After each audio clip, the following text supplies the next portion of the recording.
Hello viewers, welcome to serial நேரம். இப்போ 265 எபிசோடில் பார்ட் 1 தான் பார்க்க போகிறோம். எடுத்த உடனேவும் அந்த கடையில் காமிச்சிட்ருக்காங்க. அதில் அந்த ரவுடிகள் அந்த ஸ்நாக்ஸை எடுத்து சாப்பிட்டுட்டு இருக்காங்க. உடனே திடீர்னு ஜனனி ஃபோனுக்கு கால் வருது.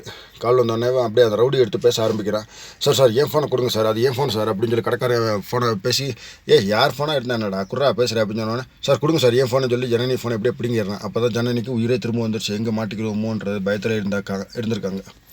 அப்புறம் ஓகே சரின்னு சொல்லிட்டு அவங்க பாட்டுக்கு ரவுடி கிளம்ப போகிறாங்க. கிளம்புனோடனே அண்ணே ஸ்நாக்ஸ் சாப்பிட்டதுக்கு காசு அப்படின்னா, காசா அக்கௌண்ட்டில் வச்சுக்க கேட்குறான் பார் லூசு பையன் அப்படின்னு சொல்லிட்டு ரவுடி அவன் பாட்டு போயிடுறாங்க. சரி இவனு எதுவும் சொல்ல கிடையாது.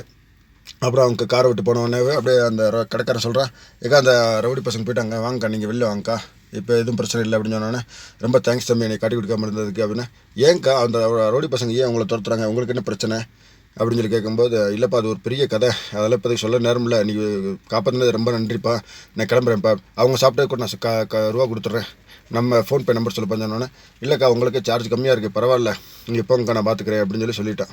சரி ஓகே ரொம்ப தேங்க்ஸ் தம்பி அப்படின்னு சொல்லிட்டு அவங்க கிளம்பி கார்கிட்ட போயிட்டாங்க. கார்கிட்ட போனோடனே எப்படியாவது அது எந்த நம்பர் கால் வந்துச்சுன்னு பார்க்கும்போது நந்தினி நம்பர்லேருந்து கால் வந்திருக்கு. உடனே நந்தினி நம்பருக்கு மறுபடியும் கால் பண்ணுறாங்க. அந்த நேரம் பார்த்து நந்தினி நம்பருடைய ஃபோன் சுவிட்ச் ஆஃப் ஆகிடுச்சு. ஐயோ அப்படியே டென்ஷன் மேலே டென்ஷன் ஆகிட்டாங்க. அவங்க கால் பண்ணி கூட பேச முடியலையே, இப்போ நம்ம கால் பண்ணால் சுவிட்ச் ஆஃப் ஆகிடுச்சேன்னு ஒரு டென்ஷன். அடுத்த மண்டபத்தை காமிக்கிறாங்க. தர்ஷனோட ரூமில் நந்தி என் ஃபோன் சுவிட்ச் ஆஃப் ஆகிடுச்சேன்னு சொல்லிட்டு மறுபடியும் சார்ஜ் போட்டு ட்ரை பண்ணலான்னு பார்க்குறாங்க. அதுக்குள்ளே யாரோ கதவு தட்டுற சவுண்ட் வந்துருச்சு. ஐயோ எவனா தொலைஞ்சிட்டே இருக்கானே அப்படின்னு சொல்லிட்டு ஃபோனை தூக்கி பேக்கில் வச்சுட்டு கதவை திறந்து பார்த்தா நம்ம முல்லை வந்தோன்னா அறிவுக்கரசுடைய அசிஸ்டண்ட்டு வந்திருக்காங்க.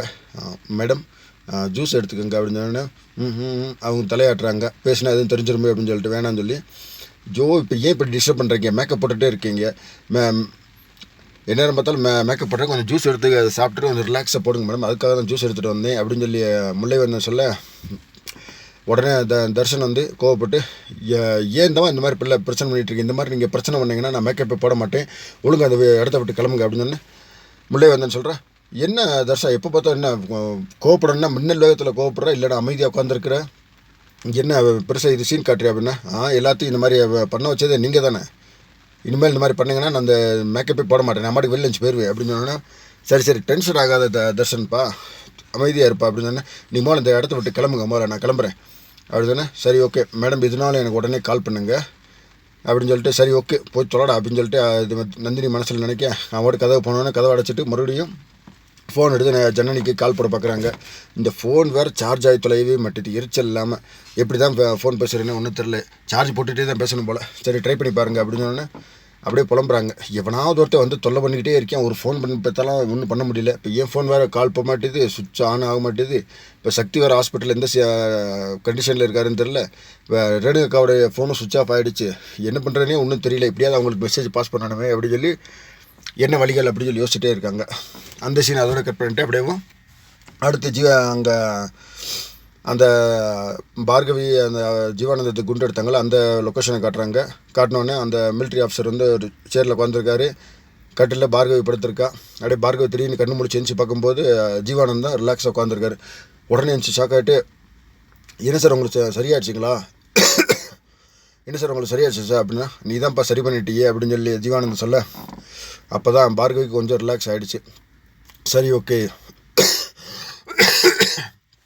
பார்கவிக்கு கொஞ்சம் ரிலாக்ஸ் ஆகிடுச்சு. சரி ஓகே வாங்க அப்படின்னு சொல்லிட்டு, ஏமா அவருக்கு குண்டு எடுத்து மிலிட்ரி ஆஃபீஸர் சொல்கிறாரு, ஏமா அவருக்கு குண்டு எடுத்து விட்டுட்டு நீ மயக்கம் போட்டு விழுந்துட்டி அப்படின்னு. இல்லை சார் கொஞ்சம் ஃபஸ்ட் டைம் பார்த்தோன்னா கொஞ்சம் டென்ஷன் ஆகிட்டு சார், அதான் சார் ஒன்றும் பிரச்சனை இல்லை, சரி பாருங்கள் அப்படின்னு சொன்னோன்னா, சரி ஓகே அப்போ தான் பார்கவி ஜீவானந்தத்தை பார்த்து சொல்கிறாங்க, இந்த மாதிரி ஜனனி அக்காவை பார்த்தேன், உங்களை நீங்கள் வெயிட் பண்ணுங்க அப்படின்னு சொல்லி சொன்னோன்ல, வெயிட் பண்ணுங்கள் நான் போய் யாராவது வராங்களான்னு பார்த்துட்டு வரேன்னு சொல்லிட்டு போகும்போது, அப்போ ஜனனி அக்கா வந்தாங்க. அப்போ திடீர்னு அவங்ககிட்ட பேசலான்னு போகும்போது ஒரு ஃபாரஸ்ட் ஆஃபீஸர் திடீர்னு வந்துட்டார், அதனால் அவங்க அந்த அக்காவை அனுப்பிச்சி விட்டதுக்கப்புறம் தான் போனார், அதனால தான் பேச முடியல அப்படின்னு சொன்னோடனே, அப்படியாப்பா சரி ஓகே சரி இப்போ வேணால் நான் ட்ரை பண்ணி பார்க்குறேன் ஜனனி அக்காவுக்கு சொன்னோடனே, சரி ஓகேம்மா ட்ரை பண்ணி பாருன்னு சொன்னோடனே ட்ரை பண்ணுறாங்க. கரெக்டாக ஜனனிக்கு கால் போயிடுச்சு.